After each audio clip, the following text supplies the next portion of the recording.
Compelled by great compassion, you taught the sacred Dharma. To dispel all wrong views, to you, the Buddha Gautama, I pay homage. Do not commit any unwholesome actions. Engage in perfect wholesome actions. Subdue your mind thoroughly. This is the teaching of the Buddha. Om Sahajipagi Chukching Mekto Dramri Rapling Chi Ni Degen Padi Sangye Shingdu Mikte Powayi Drokyunam Dakshing La Chuparshuk. This ground anointed with perfume, strewn with flowers, adorned with Mount Meru, the four continents, the sun and the moon. I imagine this as a Buddha land and offer it. May all transmigratory beings enjoy this pure land. Idam Guru Ratna Mandala Kamnayatayami. I'll just go straight to refuge today. Yeah, so briefly generate bodhicitta motivation, or whatever positive motivation you like. Compassion or loving kindness for yourself, for all the countless sentient beings who have been our kind mother, father, friends, yeah, and so forth, from life to life. So for every hell being, for every, so think I'm engaging in this session in order, yeah, to free every hell being from all the oceans of samsara suffering, to free all the hunger ghosts, to free every animal from the oceans of samsaric suffering, to free every human being, every god and demigod. And for that purpose, I myself must quickly become enlightened. Therefore, I'll engage in this session on transforming problems into the path of mind training.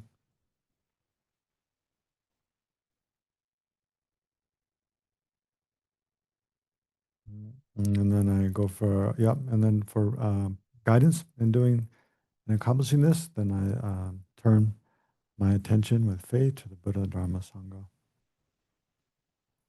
So again, recite the refuge and bodhicitta prayer. And take refuge until I'm enlightened in the Buddha, the Dharma, and the Supreme Assembly. By my two collections of explaining the Dharma, may I become a Buddha to benefit transmigratory beings. I take refuge until I am enlightened in the Buddha, the Dharma, and the Supreme Assembly. By my two collections of listening to the Dharma, may I become a Buddha to benefit transmigratory beings. I take refuge until I am enlightened in the Buddha, the Dharma, and the Supreme Assembly. By my two collections of explaining the Dharma, may I become a Buddha to benefit transmigratory beings.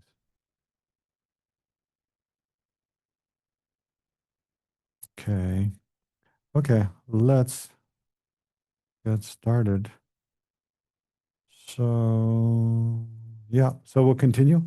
So in this, this is the second session of 4 sessions in this Discovering Buddhism module. So this, yeah, on transforming problems into the path. Yeah, or lo-jong in Tibetan. Yeah, actually, that's not really a translation in Tibetan. Anyway, I was speaking a bit about, in general, this whole genre of teachings, mind training. Mind training is actually a translation of, the name of the genre in Tibetan is lo-jong, where lo means the mind, and jong means to train, or it also has a connotation of to purify, to purify something. So it has, yeah, these two connotations of to train, like to study, practice. In order to develop a skill, you have to train in it. So training the mind, and also to purify the mind. And both connotations apply in this case, right? Because, mainly it's like using the attitude of bodhicitta as a way to transform every experience, everything we encounter in our lives, whether it's fortunate or unfortunate, into a path that brings us closer to enlightenment. So basically, it's like when we experience good fortune, we think, oh, well, this is the result of my having practiced virtue in the past.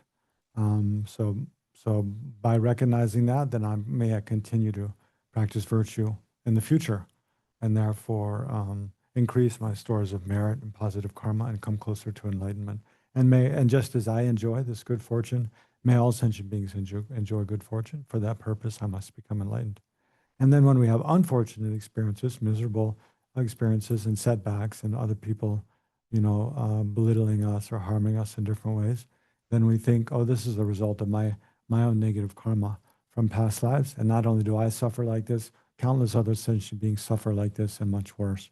So in order to not have to have this kind of suffering experience for myself in the future, in order to free all other sentient beings from suffering and the cause of suffering, then may I abandon non-virtuous actions, right? And may I become enlightened in order to teach others also and inspire others, guide others to also abandon non-virtuous actions. So in short, in Buddhism, the most powerful forces in the world are not like laws of physics or not a creator God, it's karma, and our own motivation, whether it's according to our own motivation, um, whether actions we engage in become causes for happiness with a virtuous motivation or causes for suffering with a non-virtuous motivation. So yeah, and I'm presenting this whole mind training topic in a bit unconventional way for discovering Buddhism, because it's supposed to be a beginner course, but you all seem so advanced to me. Um, so I'm going to the root text of mind training itself, the 7-point mind training by Geshe Chagawa. So let's continue going through today. It's such an amazing text. Yeah, but I need the power to share first. And to share my screen. I can share my voice all day long, but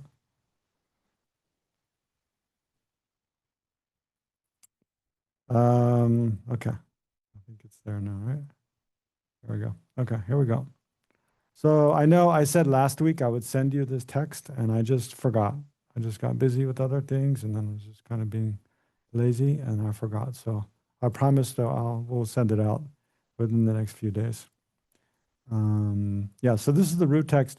You'll find, if you look at, if you just do a search for 7-point mind training, you'll find different versions are freely available online. And also there's different commentaries available. I'll also send out one commentary that's available for free download online, although that's not the main one I'm using.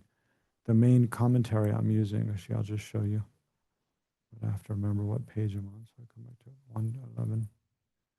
The best, I think the most authoritative translation of the text and commentaries are in this from the wisdom publications. There's this excellent series called the Library of Tibetan Classics, which Thupten Jinpa is overseeing. And in that series, there's the mind training, the great collection. This is, the most authoritative collection of texts to do with mind training in the Tibetan tradition. He draws, yeah. And so within this, there's a version of the 7-point mind training. Let's see if I can find the table of contents. Anyway, I'll just point it out. Yeah, here, see number 6, the 7-point mind training by Geshe Chagawa. And there you have his dates, 1101 to 1175. And then there's this commentary by Sei Chibu, a commentary on that. So that's the main commentary I'm using to explain. That I can't send you, right? Because it's for sale from Wisdom. It's copyrighted. Yeah. Wisdom gave me this free copy. So that's why it says for personal use all over it. And I won't show it to you very much. Yeah. Okay. Let me just. There's some lists of 4 things and 5 things coming up, which I need to reference this to explain to you. So I'm just getting back to my page. Okay, here we go. There it is. But yeah, but this version is the other. Anyway, the versions I send you are all the free for available for free download online. This one's from the Lama Yeshua Wisdom Archive. Okay, so let's continue. We last week we went over the homage to great compassion. Actually, you know what I was thinking to do? Let's read through the whole thing first. We'll read through the whole thing first, yeah, together, and then I'll come back to the homage. Okay. Homage to great compassion, the essence of this nectar of secret instruction, is transmitted from the master from Sumatra. You should so the actual verses just has this blue bar next to it, right? That's all we'll read. The other is added in. You should understand the significance of this instruction as like a diamond, the sun, and a medicinal tree. This time of the 5 degenerations will then be transformed into the path to the fully awakened state. First, train in the preliminaries. Banish the one to blame for everything. Meditate on the great kindness of all beings and practice a combination of giving and taking. Giving and taking should be practiced alternately, and you should begin by taking from yourself. These two should be made to ride on the breath.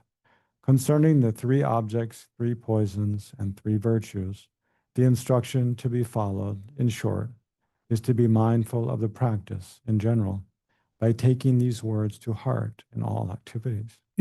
When stability has been attained, impart the secret teaching. Consider all phenomena as like dreams. Examine the nature of unborn awareness. The remedy itself is released in its own place. Place the essence of the path on the nature of the basis of all. In the period between sessions, be a creator of illusions.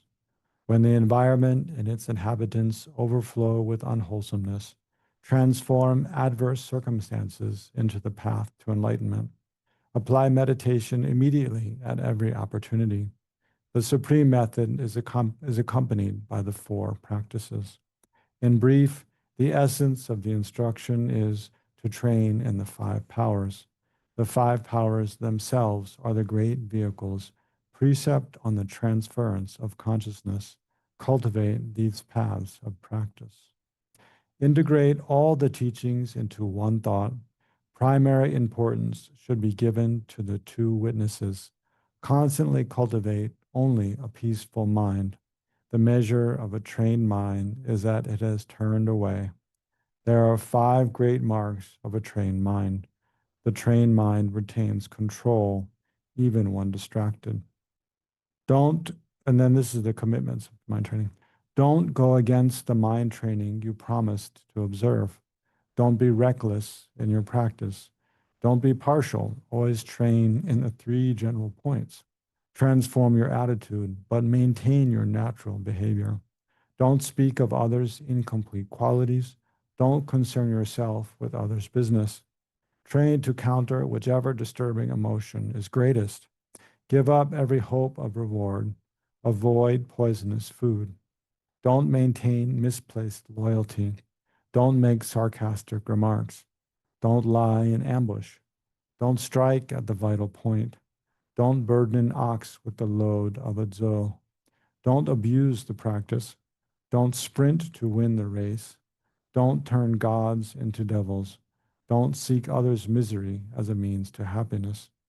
Every yoga should be performed as one. All errors are to be amended by one means. There are 2 activities at beginning and end. Whichever occurs, be patient with both. Guard both at the cost of your life. Train in the 3 difficulties. Seek for the 3 principal causes.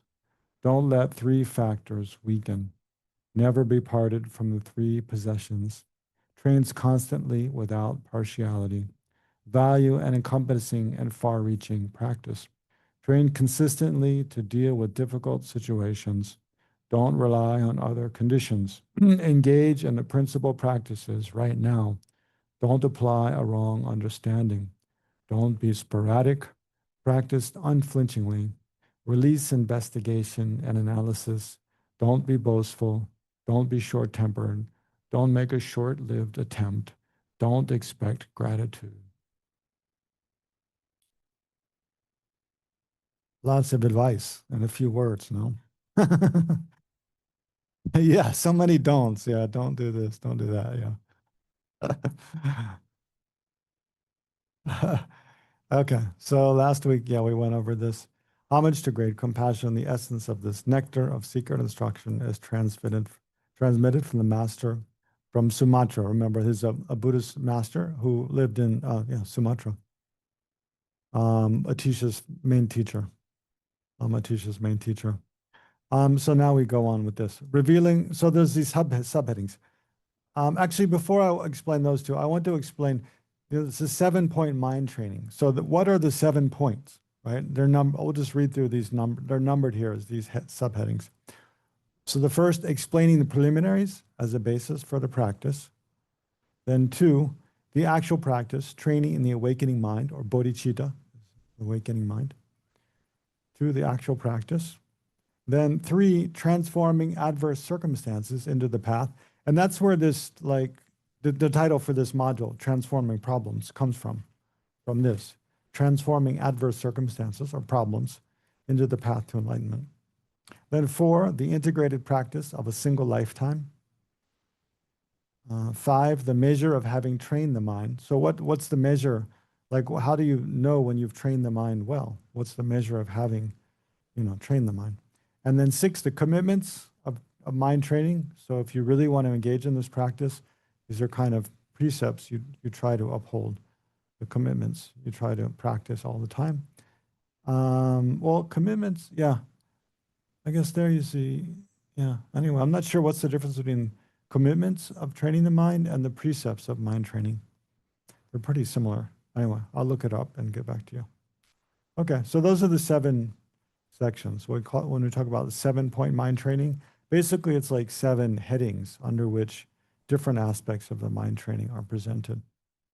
And this verse here is not, in many of the different versions, there's different versions of these 7 mind trainings. They're mostly quite similar, but in many versions you don't find this verse. This verse is kind of added probably later.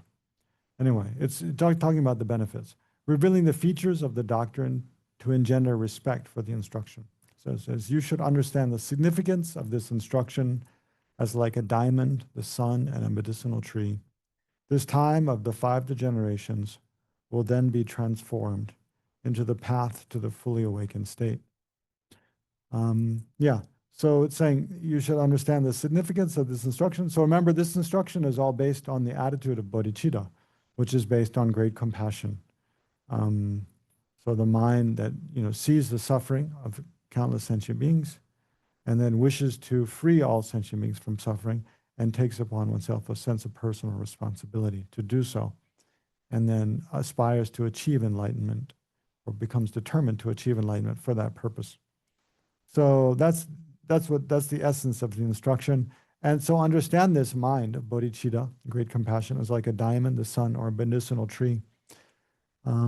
So I believe this, I didn't find a commentary on this actually, because in the commentary I'm using, it doesn't have this verse.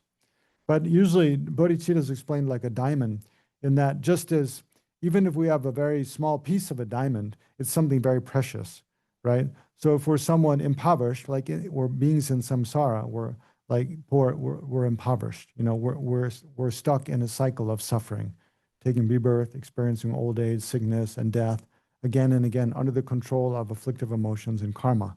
So we're like a poor person. But then when we come upon the attitude of bodhicitta, we become wealthy.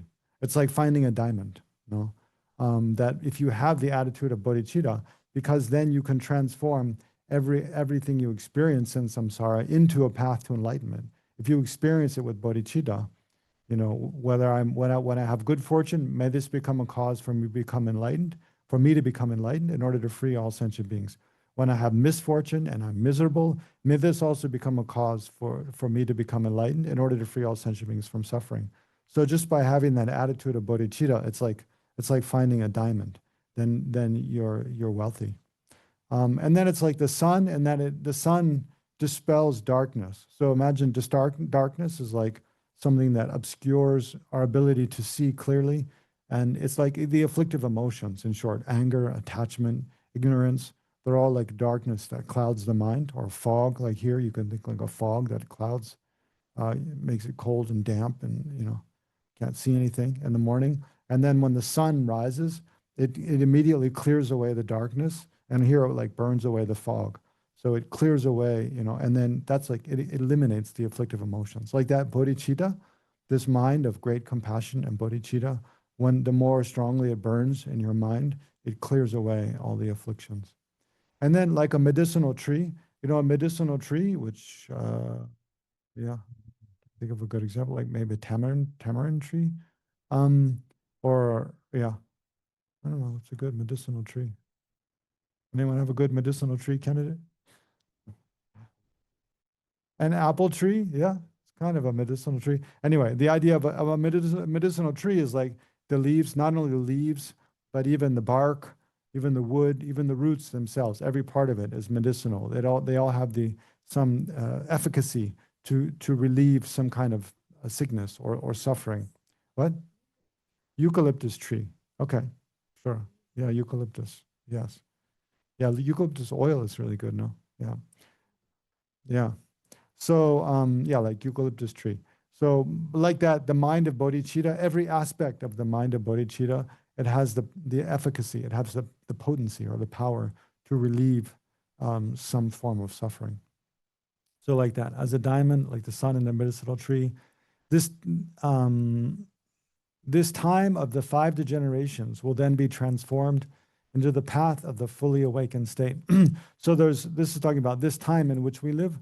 There's five degenerations. I'm not sure I can list all of them, but some of them are like the power of afflictive emotions is increasing. Actually, it said the lifespan is decreasing, and that seems to be not true. But the amount of strife and disharmony between beings is increasing. Amount of suffering is increasing, and also the external environment and the power of the external environment. Well, the external environment is becoming more and more degraded in that it's the power of like the earth and the plants and the air and the water and so forth to nourish and sustain the life of sentient beings is becoming weaker and weaker. So these are all things that were predicted by Shakyamuni Buddha in his lifetime. Yeah. So it said, and so in a time of degeneration, um, it's more and more difficult to practice Dharma, right? Because for all those things, there's more disharmony. People have less faith.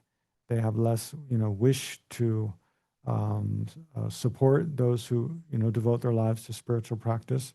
They have less appreciations, and so there's kind of less encouragement from others. And then there's more afflictive emotions, and there's more strife. So it's more difficult to practice Dharma.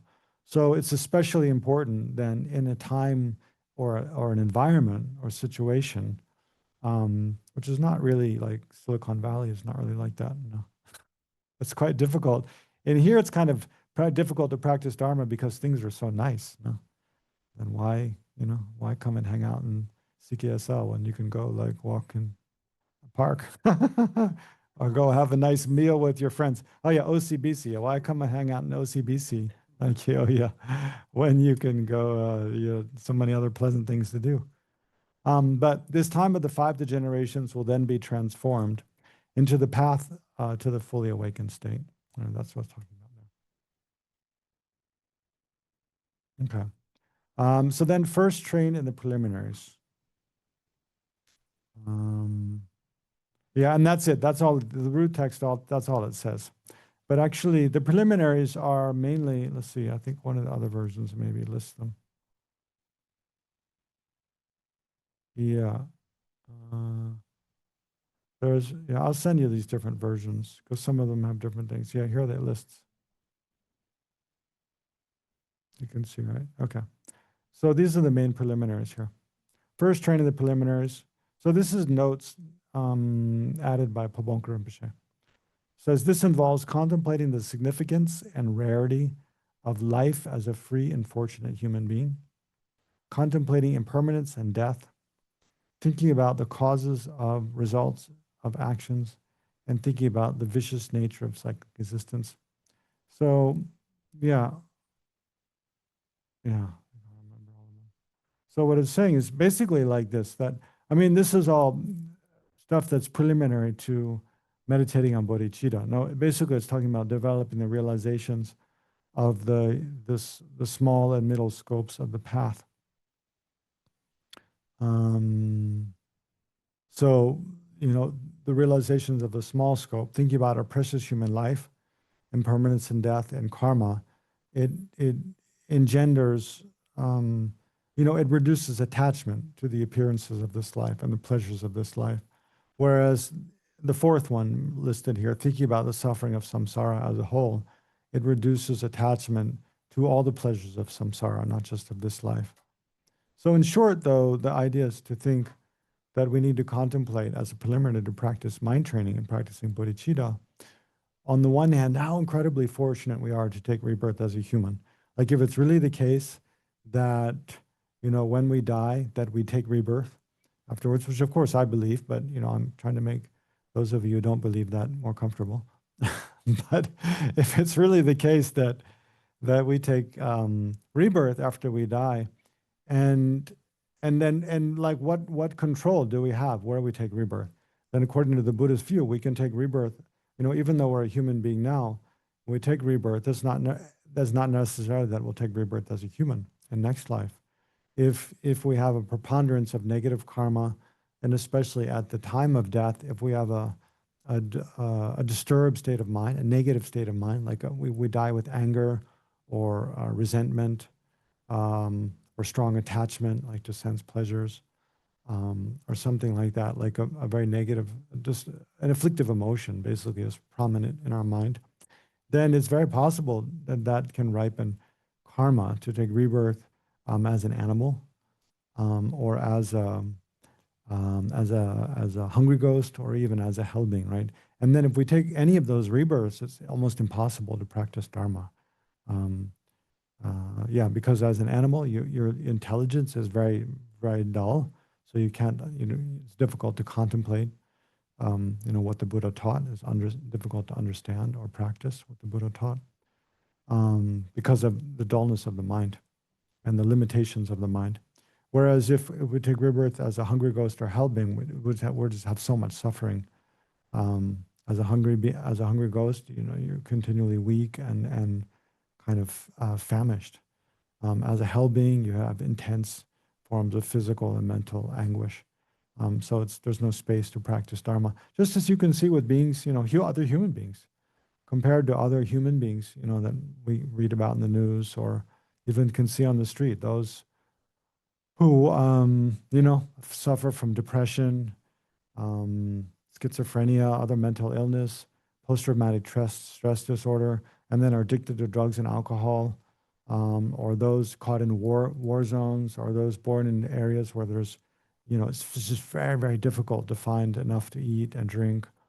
Then what space is there to practice dharma? It's almost impossible. And then not to mention those even born with, a bit more affluence, but born into a family or a community or a culture or a tribe where there's just very intense, negative, wrong views, like intense hatred, like some between some nations or between some tribes, or in some families, there's just such deep-seated animosity for another group of people, whether it's another religion or another ethnic group, or whatever. There's just deep-seated animosity. So day and night, the conversation and so much attention is about, anger towards another people and kind of bigoted attitudes. Very difficult to practice dharma. Or if you don't have any access to education, or even if you do have access to kind of books and reading, but you don't have access to people who are actual living models, no role models. So it's so many causes and conditions have to come together to be able to just take a human rebirth at all. And then within a human rebirth, to have some kind of affluence, some kind of freedom and leisure, basically leisure to be able to practice Dharma, and then to be able to meet spiritual teachings, like Buddhism that teach about, teach clearly about why we have suffering and happiness, how to be free from those, what are the root causes of those. So it's almost impossible to find that opportunity, and yet we have this opportunity now. So it's really important to recognize that and the great value of that, and make the most of it. And then the second contemplation is impermanence and death, right? I have to make this short, otherwise we won't get back to the prayer.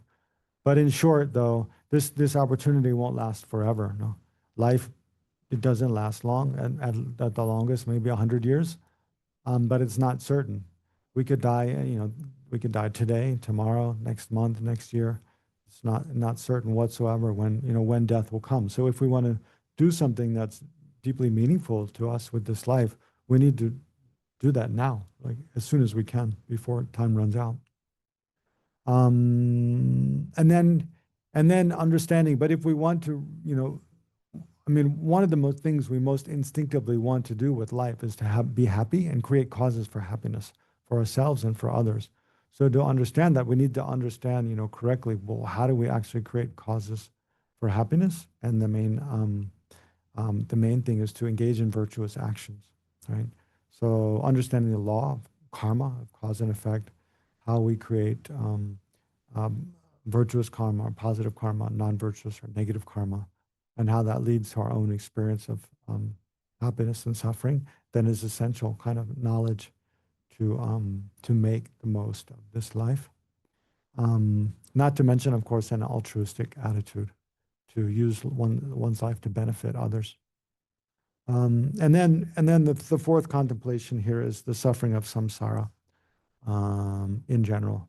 So yeah, mainly it's thinking about how, as long as we're in the state of being under the control of afflictive emotions and karma, then we inevitably experience disappointment and misery, like again and again and again.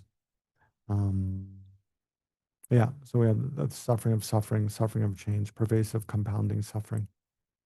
And then meeting what we don't want to meet, being separated from the things we like, falling from high to low status again and again, having to die and be separated from our own body and all that's familiar again and again, and so forth.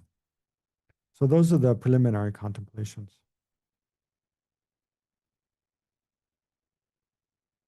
Yeah, those they're right here. Contemplating the significance can you see that? Yeah, and the rarity of freedom, free and fortunate human rebirth. Contemplating impermanence and death. Thinking about the cause and results of actions, karma, and thinking about the vicious nature of cyclic wisdom. Those are the four. Yes. Mm-hmm. I meant to ask this earlier. The document that you're You need that? Okay. referencing. Yeah, and well, just in general, my question is, where do you find that?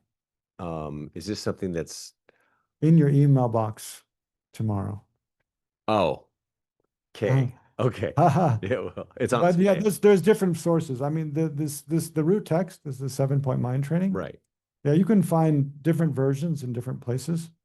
But if you do Google search, Right. you'll find different versions. Well, yeah, and there's an FPMT research page that has a bunch of books on it, but I just thought this one in particular. Yeah, this one is at the Lama Yeshe Wisdom Archive. Okay. There's the Lama Yeshe Wisdom Archive, 7-point mind training. Just okay. Yeah. Good enough. Yeah, just that outline is what I was looking for. Thanks. Geshe, the first one that you mentioned, like the four, contemplating the significance and rarity of life as a free and fortunate human being. What kind of meditation? Well, while we are doing the analytical meditation, what kind of questions would we ask ourselves on the first one? Well, actually, to do the meditation on that, there's a whole list of usually it's called, where here it says free and fortunate. Well, it's in the second topic in the Lamrim. The first topic is guru devotion. The second topic is precious human rebirth. Okay. And so you just find a Lamrim book. Yeah, on precious human rebirth. And then look up there, yeah, and there I'll have it explained. And then the same thing for the second one, meditation on impermanence and death. Death, yeah. Yeah, okay. Yeah.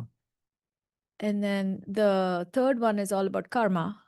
Yes. And the fourth one is about the suffering nature of samsara. Nature of sunset. Okay. Yeah, these are all Lamrim topics. Yeah. I've seen them as topics for meditation. I just didn't associate them with these. Yeah, here the terminology used is a bit different here. Yes. So it's not immediately apparent. So when you like Mhm. give us the homework or something, maybe you could just say, meditate on this topic for this, meditate on this topic for this, or I can just write it down.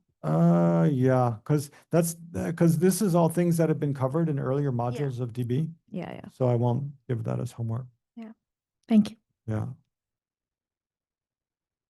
Okay, so that's first training the preliminaries, and then the actual practice, training the awakening mind. So yeah, so here there's a note, and this is a note from Pabonka Rinpoche. So Pabonka Rinpoche also, for those of you, many of you probably have the Liberation in the Palm of Your Hand. He actually explains this text. Actually, there's one copy of this text, the 7-point mind training, at the back in an appendix, but he explains it in the section on bodhicitta there. Actually, it's in the page numbers are given in the handouts for this course. Again, the DB handouts for this course. But so Pabonka Rinpoche kind of made an arrangement of the 7-point mind training according to Lama Tsongkhapa's instructions. That's what he talks about here. So basically, in the actual practice, training the awakening mind. So the main practice is training the awakening mind, or bodhicitta, right? And then there's two different types of bodhicitta, which I think I didn't even mention in the whole module of bodhicitta, just that we just finished. But because there's ultimate bodhicitta, or ultimate awakening mind, and then the conventional awakening mind. Ultimate awakening mind, or ultimate bodhicitta, is actually meditation on emptiness. Actually, it's a mind directly perceiving emptiness. And then conventional bodhicitta is conventional awakening mind is what we usually think of as bodhicitta. And usually in the Lamrim, when you meditate on them, you meditate on the conventional awakening mind first, and then emptiness later. And so that's how Pabonka Rinpoche just rearranged it like that. So he just says here, according to most of the older records, the training in the ultimate awakening mind is dealt with first, right? In 7-point mind training tradition. However, according to our own tradition, following the gentle protector, Tsongkhapa, so Lama Tsongkhapa, the founder of the Gelugpa school, as contained in such works as the mind training like the rays of the sun, ornament for Losong's thought, the essential nectar, and Kyutsang's root words, the order is reversed for special reasons. Yeah. So then he reverses the order. So in most versions, you'll find ultimate awakening mind first, but in this version, it's conventional awakening mind is put first instead. And that's the way we'll go. It's no big difference though. So basically this is about how to practice Tonglen, giving and taking. And for those of you who participated in the last module, you'll remember that. So that's what we'll aim to do today.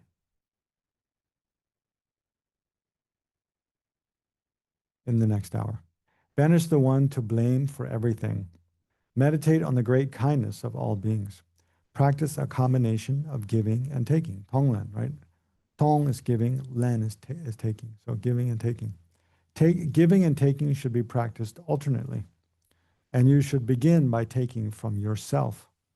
These two should be made to ride on the breath. Concerning, we'll come back to that. So first just this. Yeah, the next verse we'll come back to. So here where it says, banish the one to blame for everything. Any guesses? What's the one to blame for everything in the context of like Tonglen? Self-cherishing. Yes, self-cherishing. Fred? No.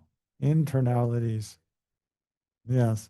Yeah, self-cherishing. The selfish, egotistical, self-centered mind.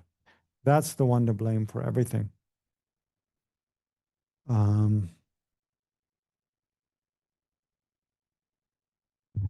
But then you cannot sink into self-pity. No, you can't think of the self. So there's a very fine balance between self-compassion and and recognizing selfishness as the one to blame for everything. That's right. Yeah. Yeah. Yes. So to banish the one to blame for everything means basically see our selfish, self-centered mind. But remember, okay, well, no, I'll come back to that. As the source of all of our problems, right? So how does that work, right? Immediately one might think, well, but it's not. That's not the source of my problems. This, my unkind mother and father is the source of my problems. My terrible spouse is the source of my problems.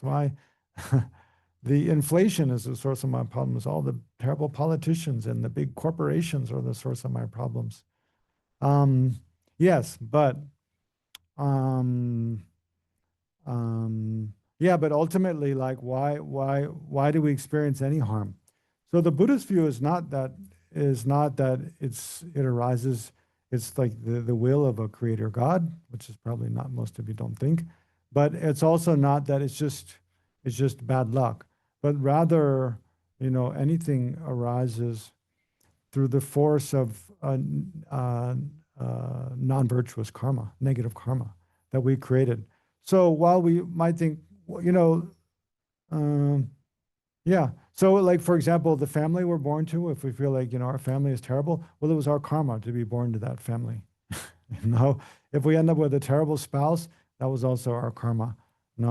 And, or if we even have illness befall us, also a result of our karma. And then you might think, well, what about like a government? Like we're born into a country where the government is like terrible.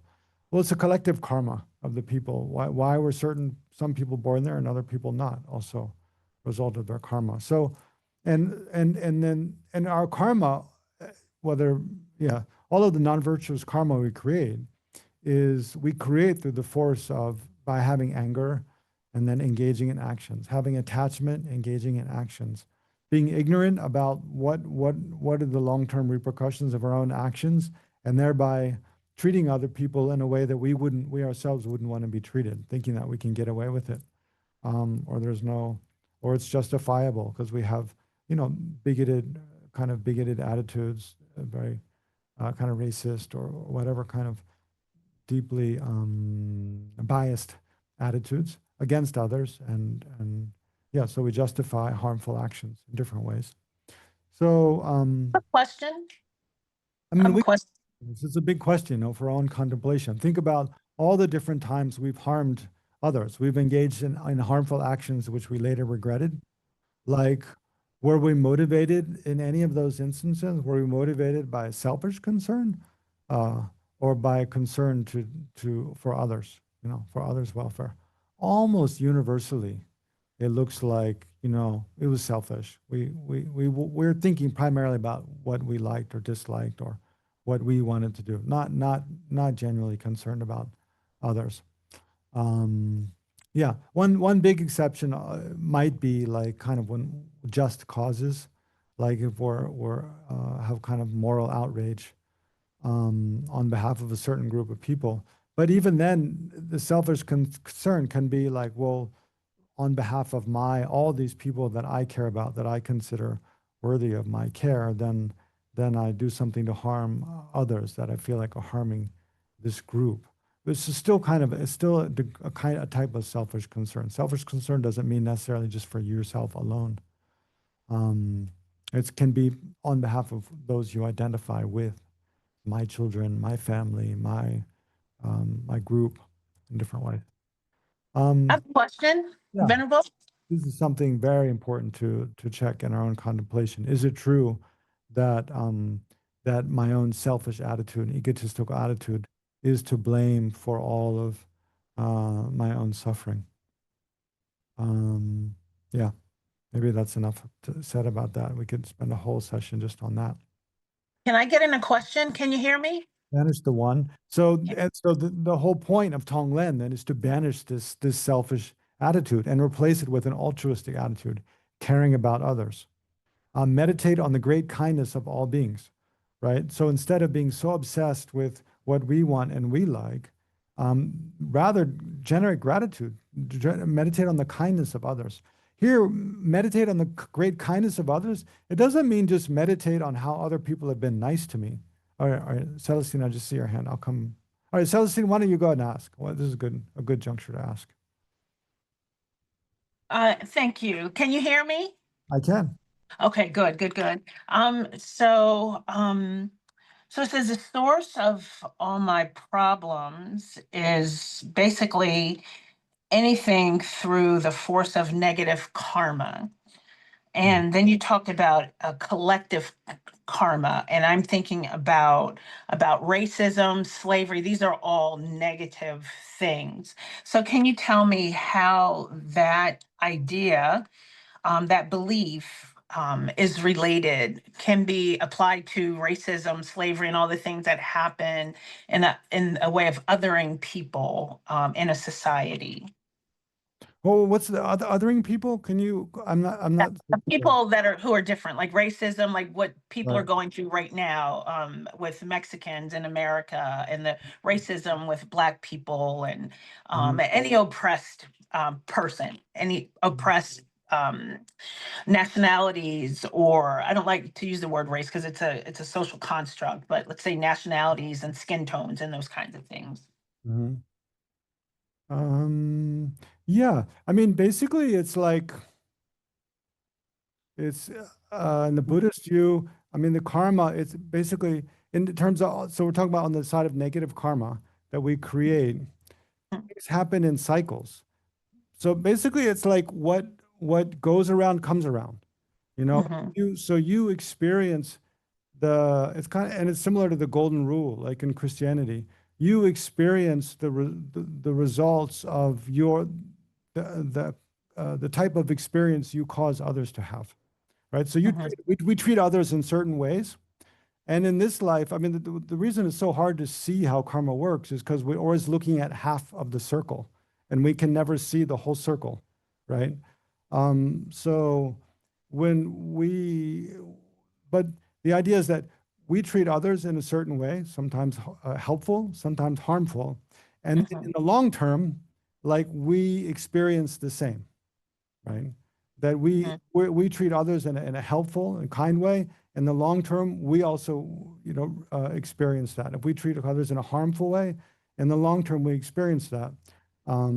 And it's So for when you say cyclical, you say it happens in cycles, so it's cyclical. Is that a cyclical in terms of time? So there's like a time that we can't see. I can only see like from where I am in this cycle. Is that what you mean? Like I can't see what went before me. because we can only see within one lifetime, right? And the Right. karma doesn't.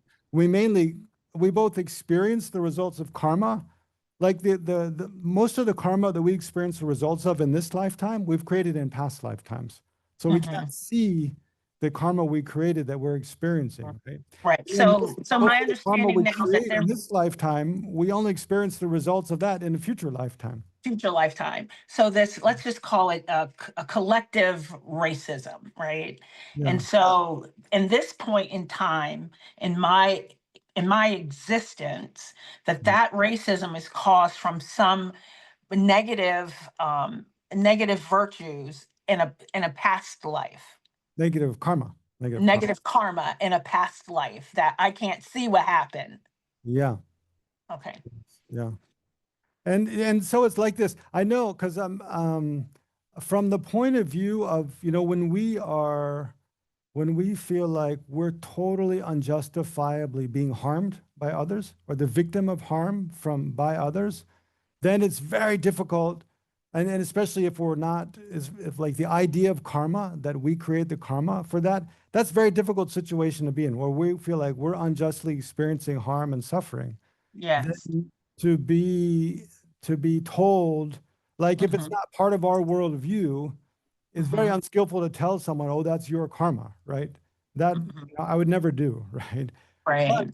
but more, I mean, but yet there's a huge question. Like if we're born into a state where of great misfortune, whether it's poverty or handicapped or yeah, the victim of racism or other kind of hatred from other people, like there's a huge question, like why am I born in this situation and other people are not? It's very Right. difficult to answer that question, no?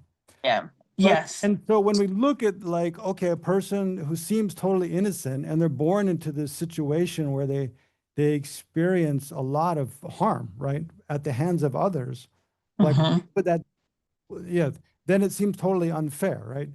Mhm. But then if we look at the other side, the those who are like, say, just stick to racism, those who are very racist, Mhm. they make other people's lives very difficult through Mhm. through that, the kind of whatever systems they create to perpetrate Right. that unfair treatment of a certain group of people Right. in race. I Like, think I what's the understand. karmic I think I result? understand. What's the Yeah. karmic result of doing that? Right? Is that Yeah. you are born? It's like the master, the unfair master. They're born as a slave, and then the Right. slave is born as the master. So it goes around like that. Yeah. And so I can see now how the banish the one to blame for everything. And that is the ego and the self-centered mind. Why is this happening to me? Why me? Why me? Whereas to practice the 7 points of mind training is to first understand the source of my problem is basically it's karma, negative karma, also ego, and then the positive virtue is the giving and the taking. Like I do work in racial justice. That's how I give. I do that with white people. And so that's I believe, I think, I could be wrong, of positive virtue and giving back in that karmic, negative karmic situation. Yeah. Yes. Yeah. But it's so important to like break the whole cycle of, especially resentment and hatred. Like 'cause Yes. so many people, they're Yes. born into a state of, a condition of misfortune, and then they're resentful all their lives. But then what's the result of that? Right. It's more negativity, More negativity. Yeah. Mm. Yes. So Yes. we Thank you really so have to much. take the high Yes. road. And Right. And I take the good. high road, Like, which is absolutely. interesting. Yeah. Yeah. Okay. Let's, but thank you for your question. Yeah. So I'll take a high road. And even in taking this high road among my own people, I'm looked down upon. It doesn't stop me from doing the work, but Oh, yeah. really interesting. Yeah, I appreciate this so much. I mean, yeah. It's helping me to understand. Very controversial, but the whole situation in the Middle East now, in Israel and Gaza, Yes. Yes. oh, it's so Yes. ironic, no, Yes. that Yeah. Jewish people who are the victims of, I mean, the hugest atrocity in the history of humanity, Right. now are inflicting almost like the second hugest atrocity. It's just like, it's too ironic, no? Yeah. And if I go into a room in my circles and I say any of this, people are going to look at me like I'm insane. Okay. Like I've sold out. You're crazy. If we think that there's a collective karma that's happened for racism, what's happening with the people in Palestine, like people who don't know these principles or follow these, they're like, this woman is insane. She's lost. I don't know. She's gone Yeah, to some saying other that side. also made because I just listened to a news report the other day how there's some journalists that are pointing out, the famine that's happening among the Palestinians, and they're being totally, I think, what do you say, totally belittled by the mainstream Israeli, press and people. Like, it's Right. like, how can you say that? It's like, yeah, it's very similar. No, anyway. Yeah, so I need to read something on the collective karma to Well, yeah, gain you won't find there's not I need there's not like a something. book about collective karma anymore. I need this. But basically, you just, Celestine, you just understand more the principles of karma and think, how does it, instead of thinking, how does it work on the scale of an individual, how does it work Right. on the scale of a group? It's Yeah. exactly the same. Yeah. But I think mine now I'm getting into ego. I want to fix it. And I think that all these things are mine to fix. So I'm at ego right It's now. okay. No, we all want to fix things. That's a good I need way to to go sit and meditate and shut down my mind right now. yeah. Okay, I think some others have a question. Yeah. Or comment. Yes. Yeah. So I think in the verse, right, the self-cherishing is the one to blame. And what's the next line? And it's the one to blame for all. Meditate on the Yeah. kindness of all beings. Yeah. No, so the first line is like, I understand that theoretically, Yeah. right, that all the past karma, self-cherishing that I did, and I'm experiencing the results of that in this lifetime. But practically, when I'm experiencing those problems now, And having this knowledge, it tells me then, do not commit any non-virtue now, right? Yeah. So There are some non-virtues you need to commit. no, anger, yes. But then I can't do that, but that gives a wrong impression You can't of do a what? person. Say anger, for You can't. example, Oh, you right? can't not get angry I sometimes. cannot get angry with No, somebody. be kind to yourself.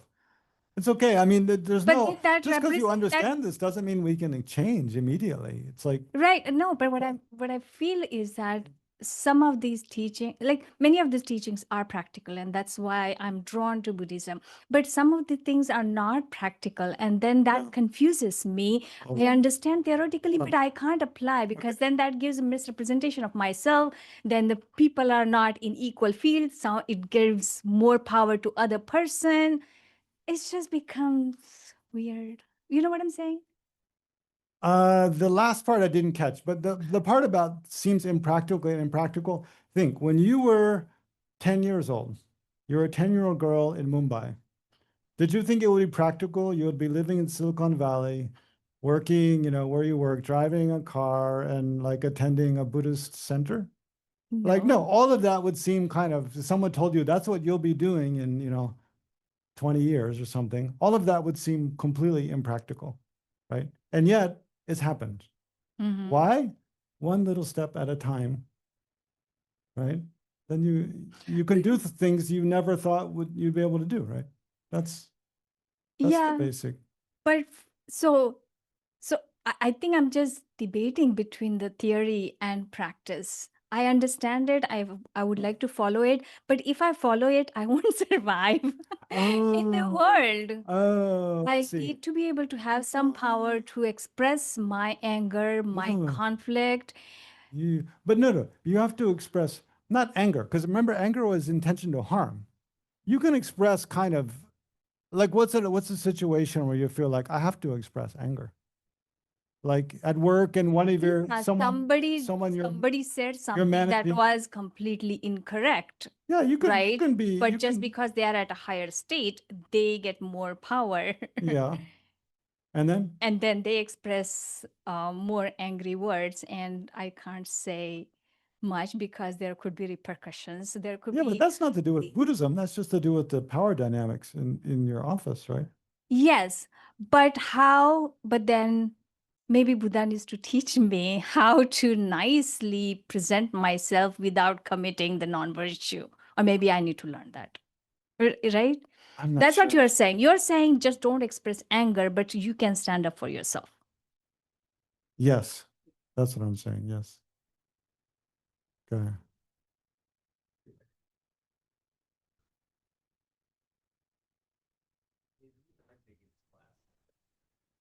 I think your mic's not on. The reason I'm taking the class has to do with the first discussion we just had, but also what she was touching on. And of course, I understand, problems are generated from within. And I blew the answer to that last question. I have just found that it is so difficult right now in the world for me. When my mind was calming, when my meditation was becoming stable, getting some insights, occasional insights.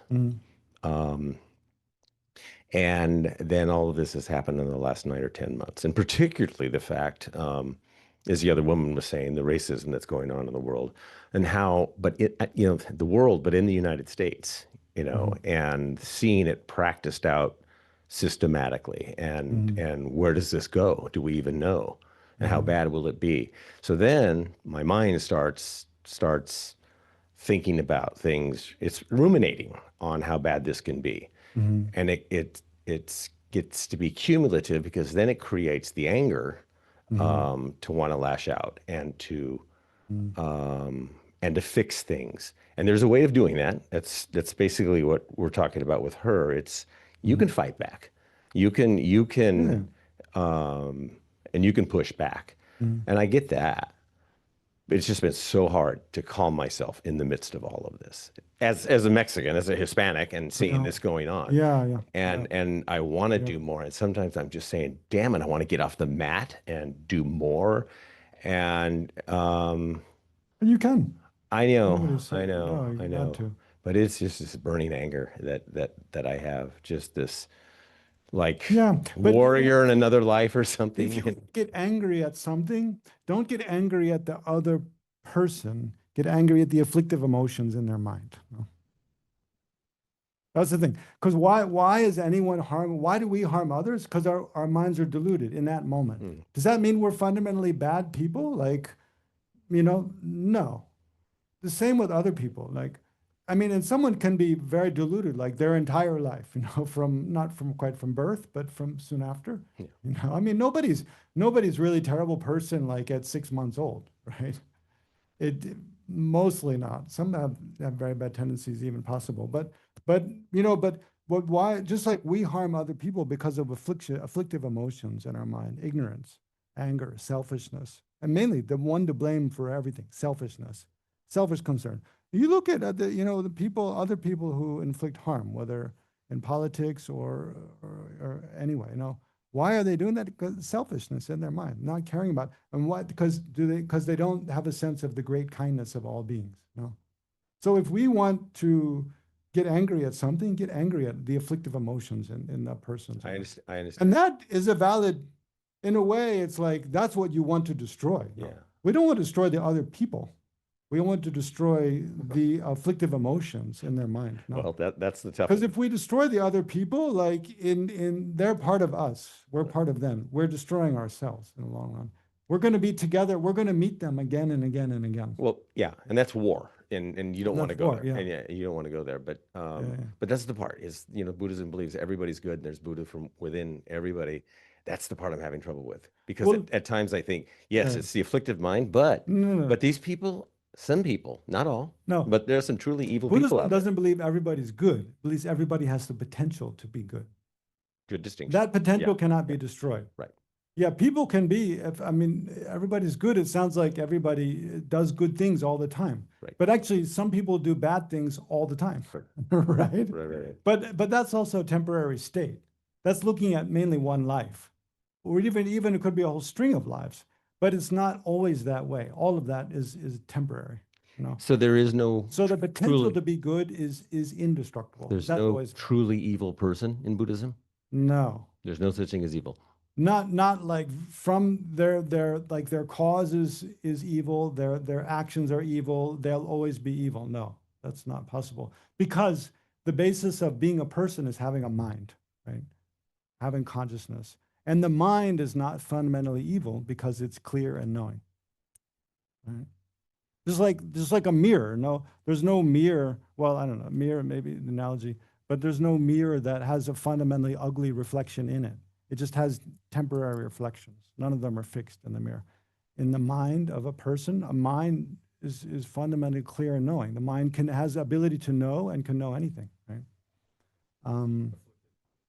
Yeah, so however many of the afflictions there are in the mind, then they can all be cleared away. And also because the basis for all the afflictions is a fundamental misperception, right? Which is an exaggerated sense of self, which leads to selfishness, right? The kind of self that is being grasped at, those who want power for themselves, those who want money for themselves, those who want attention for themselves, that self they're grasping at, it doesn't exist. And so eventually that will become clear to them. And so it's also unstable in that way. Yeah. So don't lose hope. And now meditate on the great kindness of all beings. This is very profound advice actually, to think, especially, when you don't feel like things are going well, when you're afraid for the future. And this is, part of the one reason, especially in this day and age, I think when we receive information from all corners of the world all the time, it's like it's not, when people are really kind to each other, it never makes the headlines, very rarely. It's maybe a story somewhere down below somewhere. but it's not a headline.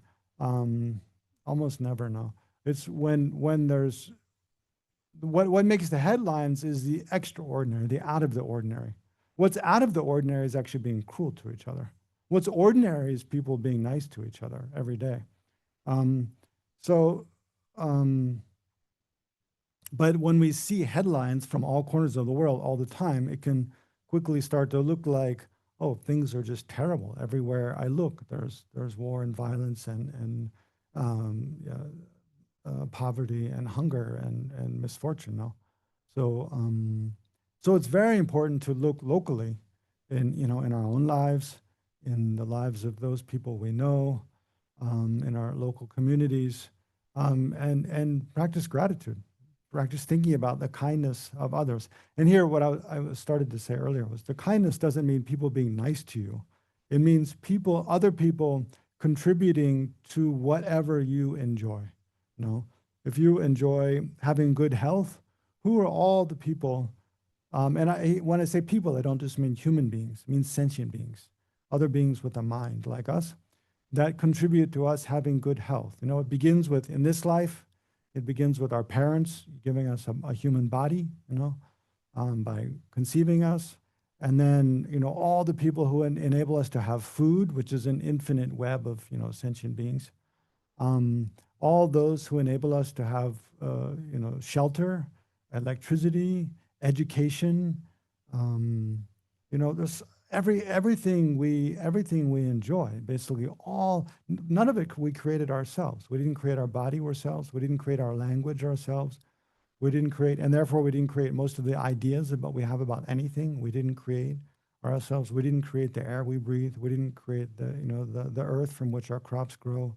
It's like everything we enjoy comes about through the kindness of others. Yeah.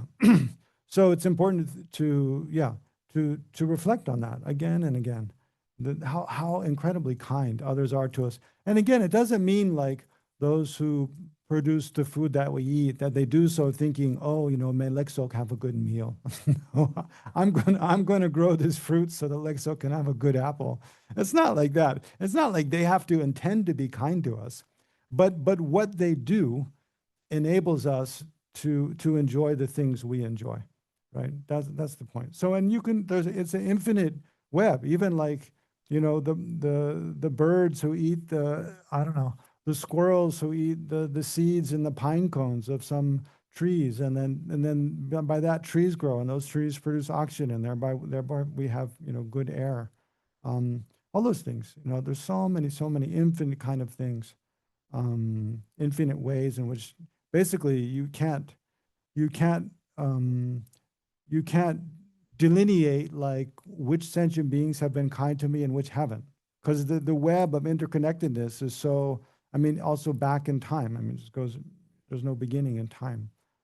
It extends to every sentient being. So we have to conclude like every sentient being has been kind to me, if not in this life, and indirectly just in this life, but directly in some past life, right? So so in those different ways, which we've discussed, before, meditate on the great kindness of all beings. But combining these two, seeing that the source of all our own suffering is this selfish concern. The source of all my well-being is other sentient beings. Thereby, practice a combination of giving and taking, whereby we imagine taking on the suffering of others and putting it on our own self-cherishing mind, and therefore we destroy it. And then we imagine all of our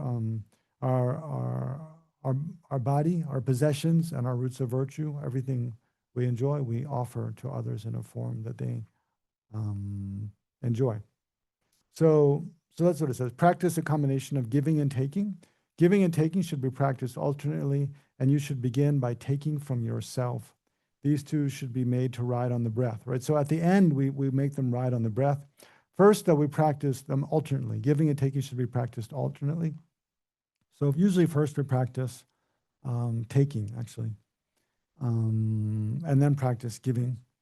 And then, and with both of those, we begin by, it says you should begin by taking from yourself. I'll come back to you. You should begin by taking from yourself, and then those two should be made to ride on the breath. So we begin by, bringing to mind the faults of the selfish, self-centered attitude, and then imagine this self-centered attitude, the cause of all of our problems. And when we say our problems, it doesn't mean like we are the cause of all our problems, because it's also, like I was saying in response to Fred's questions, it's the selfish attitude in other people's minds is the cause of their problems and what makes them a problem to me. Right? So if we want to get angry, don't get angry at other people, get angry at the selfish attitude in their mind and work to destroy that.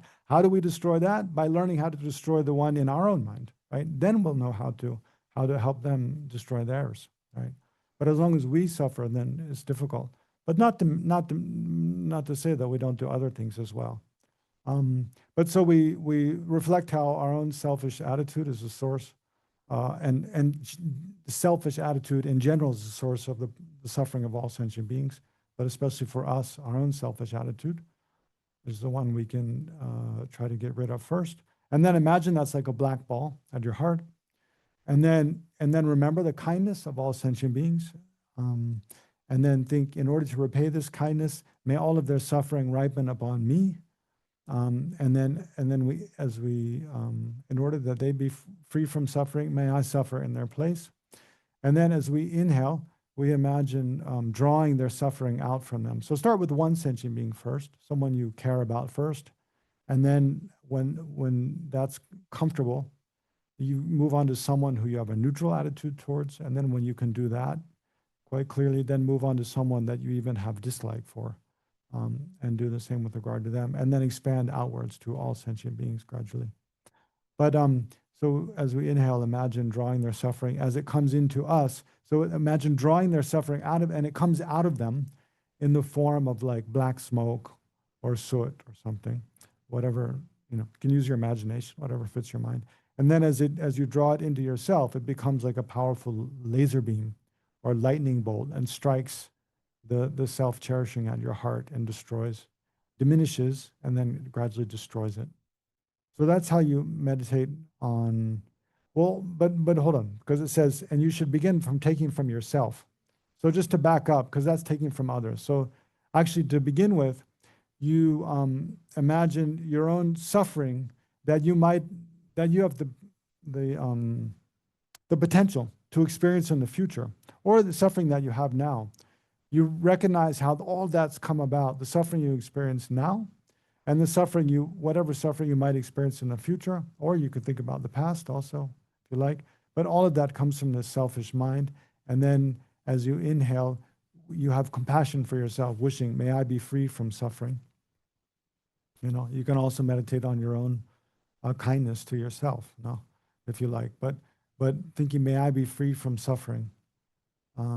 Especially, if you have an obstacle to wishing to yourself being free from suffering, it could be helpful to think about your own positive qualities and how you've actually been kind to yourself in order to generate, because both of these originate from a caring attitude towards oneself. So, but with the caring attitude towards oneself, wishing that one be free from suffering and recognizing the source of one's suffering is the self mind, then begin by doing the same thing. Imagine as you inhale, drawing your own suffering into your heart and putting it on the one to blame, on the selfish attitude.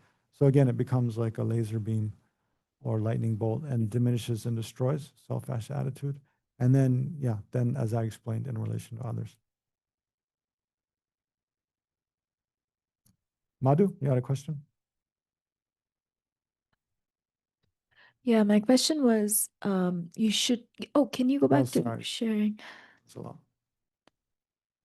You said you should begin by taking from yourself, and then how you practice. You have to practice alternately. So let's say you're experiencing one of the afflictive emotions, such as anger. Typically, anger and resentment is on someone or the action from someone or some kind of object. In that situation, before you take it out on them, before you react to whatever they're saying in that moment, how do you start? What is your practical advice for taking from yourself when you're in that situation? well, that's very difficult to do. Exactly. That's like, These are this is like exactly what Asha was asking. yeah, but come on. Yeah, you can't. Yeah. So I just- mean, I try to imagine the No, situation. you have to be very, very familiar with this practice already, and then Yeah. maybe you can try to do that. So just So I have to be an expert meditator for 20 years to practice. no. But you have to be very familiar with this practice. I mean, how many times have you done Tonglen? No, I don't know. Exactly. So practice Tonglen for, at least 6 months a year on your meditation seat in a comfortable environment. Mhm. 2 videos, very simple and yet very profound. Yeah. Maybe Mhm. even within a month you could, but Yeah. it has to be something you can bring to mind, in that situation very quickly, and then you can practice. But right at the beginning, you can't do that. But Yeah. in the Tongling meditation, what you have to do is you have to bring to mind a previous situation where you might have been angry and then apply the antidote of patience and loving compassion. No. No. That's meditation on antidotes to anger. Okay. Yeah. Tonglen meditation is mainly meditation on compassion and loving kindness. I see. Yeah, taking from others is a practice of compassion. Thinking about the Mm. suffering of others, wishing, Mm. may they be free from it. May it ripen upon me. I see. And but then when you say begin by taking from yourself, is that practicing It self-compassion is. then? Yes. Yeah. Very Mm. clearly. I see. Yeah. Okay. Yeah. Also, when you and that line implies also when you practice giving, which I haven't explained yet, but you also practice first with regard to yourself. Mm. Practice giving happiness to yourself first, Got it. which is a practice of love. Well, may I be happy. Maybe. Yeah. Okay. Thank you. Yeah. Any other questions? Okay. Okay, let's meditate on Tonglen then a little bit. First, just taking, practice of compassion. So yeah, maybe move around a little bit first. Make sure you can get yourself ready to sit comfortably for, I don't know, 10 minutes or so. Take a drink if you like.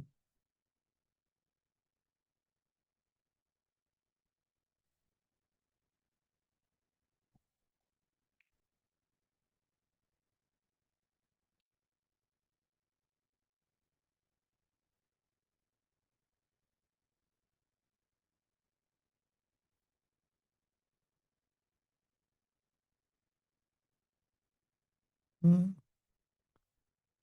Yeah, so first, just as you gradually gather your attention inwards.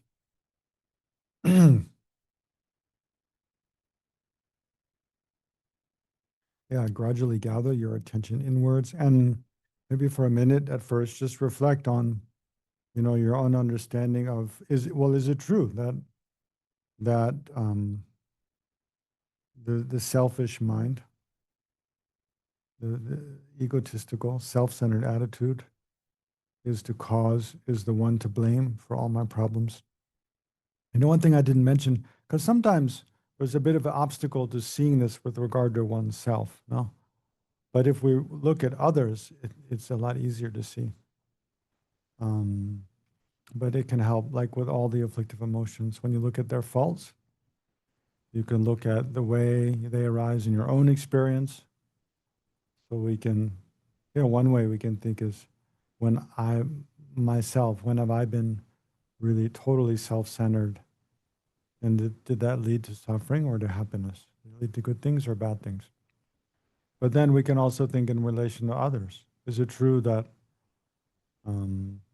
when others engage in non-virtuous actions, that it's always due to a selfish, egotistical attitude? Anyway, think about, is it true that this selfish, self-centered mind is the one to blame? for all of our suffering, because it's what gives rise to all of our non-virtuous actions.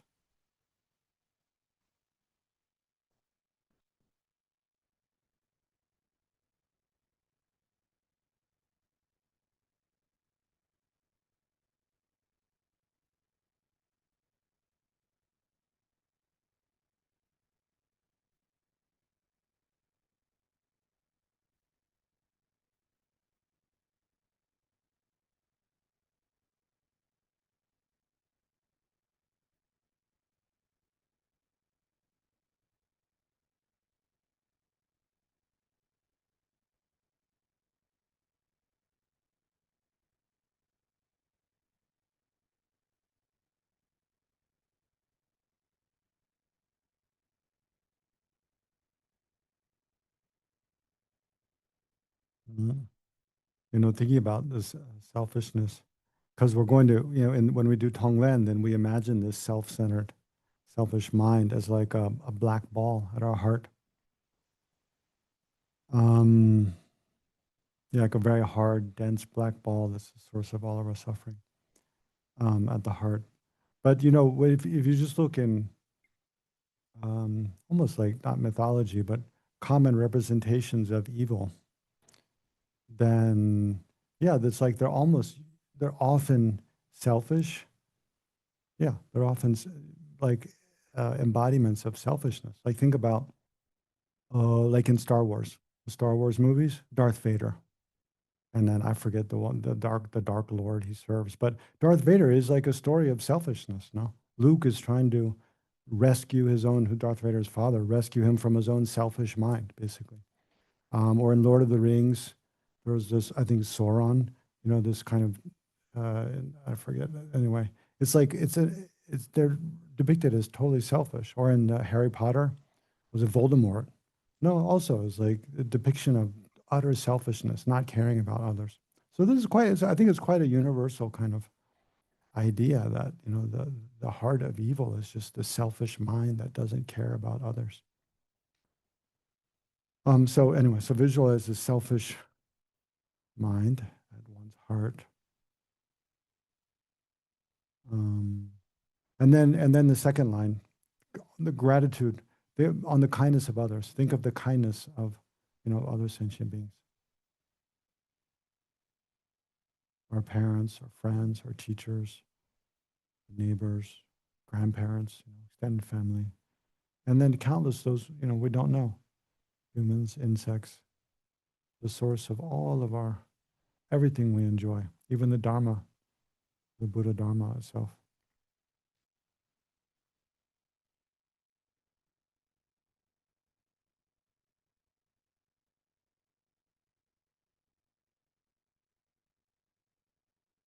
Mhm.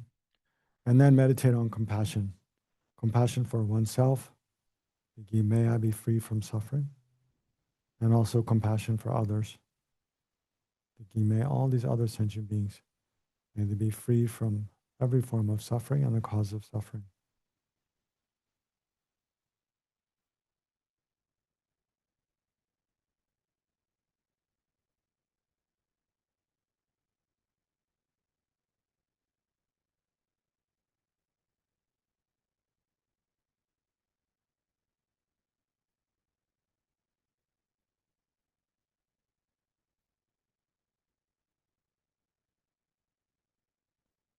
And then we begin by taking from ourself. So we can take on suffering we currently experience, or suffering we feel like, we've all created the causes of, infinite negative karmas in the past. So we have within our mind stream also the causes for a future suffering. We can potentially, and the seeds of, afflictive emotions. So all of that we can, as we inhale, with each inhalation, imagine drawing out from within our body, within our mind, kind of extracting all suffering and the cause of suffering in the form of, again, like black smoke or soot or black liquid, and then drawing it towards, like a magnet drawing kind of, I don't know, graphite or something. A magnet is like drawing it towards our self-centered attitude. at our heart.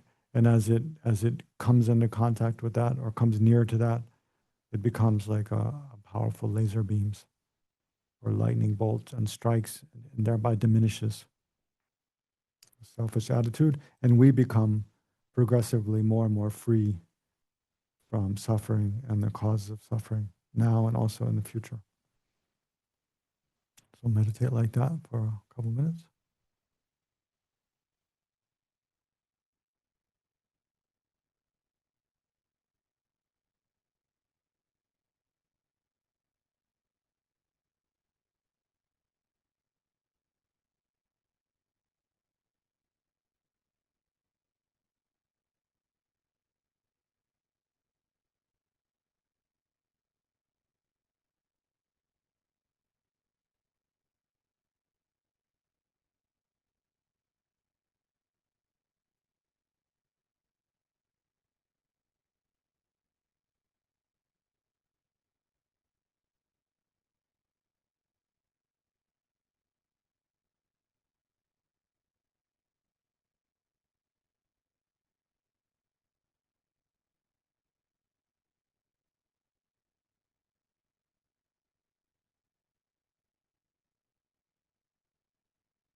And then turn your attention towards someone you naturally care about and practice the same towards them. Generate compassion, appreciating, with gratitude, remembering their kindness, and then reflecting, in order to repay their kindness, may I free them from suffering, reflecting on different sufferings that they have. And then with each inhalation, imagine drawing the suffering out of them, thinking, may it ripen upon me instead, so that they be free. And as you draw it into yourself, imagine it becomes a powerful laser beam or lightning bolt and strikes the self-centered attitude. Thereby frees them from suffering, also frees you from suffering.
Yeah, so we have to stop there. We're out of time already. But the next thing would be, yeah, to turn your attention towards a stranger, someone you have a neutral attitude towards,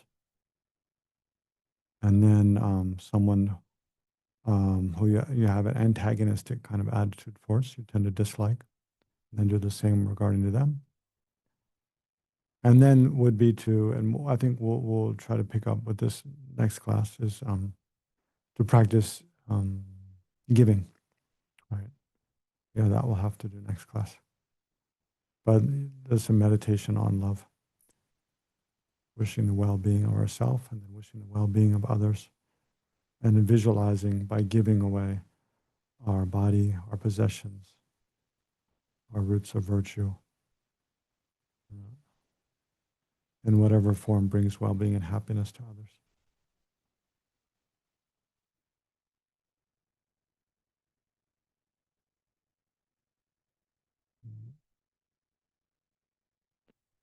Okay, let's dedicate. I think I'll read some verses today. The prayers.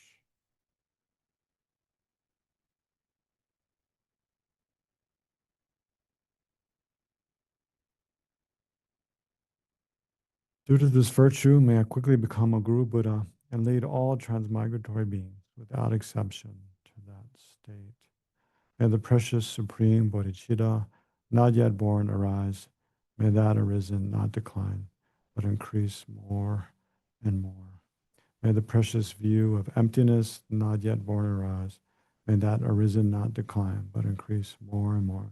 By these merits, may transmigratory beings attain the state of all-seeing, subdue the enemy of faults, and be freed from the ocean of samsara, disturbed by the waves of aging, sickness, and death.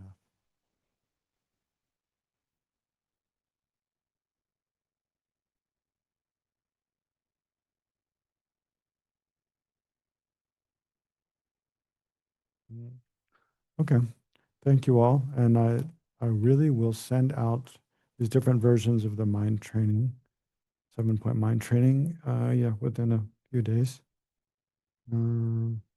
Also, I meant to mention, I was thinking after last class, I didn't mention, this is especially since Celestine, since you're here, and you have such a strong connection with Christianity, as many of us do, actually. This practice of Tonglen is so similar to what Jesus on the cross. Yep. Father, forgive them, for they know not what they do. Yeah. And then even what he did with the two others be free thieves. from suffering, no? Yeah, with the two beside him, he took their suffering upon himself. Mm-hmm. Yeah. Yeah. He took everyone's suffering. Yeah. Yeah, it's very similar, no? It's very striking how similar it is, I think. Yeah. Okay. Thank you all. Enjoy your week. Thank you.